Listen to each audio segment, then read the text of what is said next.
জনপ্রিয় দক্ষিণী তারকা আল্লু অর্জুন মানেই হিট ছবির তকমা। কিন্তু হিট ছবির গল্পে ছন্দপতন হলো যেন। তার বিরুদ্ধে মামলা দায়ের করা হয়েছে। নির্বাচনী বিধি লঙ্ঘনের অভিযোগে তাকে বিপাকে পড়তে হয়েছে। শনিবার তিনি অন্ধ্রপ্রদেশের নান্দিয়ালে তার বন্ধু এবং ওয়াইএসআরসিপি বিধায়ক শিল্পা রবিচন্দ্র রেড্ডির বাড়িতে গিয়েছিলেন। লোকজন জেনে যায় যে আল্লু অর্জুন বিধায়কের বাড়িতে এসেছেন। তাকে দেখতে সেখানে ভিড় জমে যায়। ভক্তরা তাকে একনজর দেখার জন্য মরিয়া হয়ে উঠেছিলেন। অভিনেতার আগমনের পরে বিধায়কের বাড়ির বাইরে প্রচুর মানুষ জড়ো হয়ে থাকে। পরে আল্লু ব্যালকনি থেকে হাত নেড়ে ভক্তদের সঙ্গে দেখা করেন আল্লু অর্জুন। এ সময়ে তারা জোরে জোরে পুষ্পা পুষ্পা স্লোগান দিচ্ছিলেন।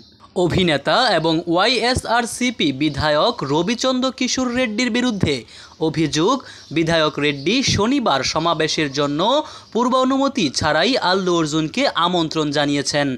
ফলে তাদের বিরুদ্ধে নির্বাচনী বিধি অমান্য করার জন্য মামলা দায়ের করা হয়েছে।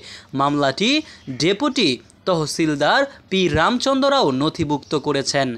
তিনি অন্ধ্রপ্রদেশের নান্দিয়াল নির্বাচনী এলাকায় নির্বাচনের তত্ত্বাবধানে নিযুক্ত। এরপর আল্লু অর্জুন স্পষ্ট করে দিয়েছেন যে তিনি তার বন্ধুকে সাহায্য করার জন্য নান্দাইলায় গিয়েছিলেন এবং কোনো রাজনৈতিক দলকে সমর্থন করেন না।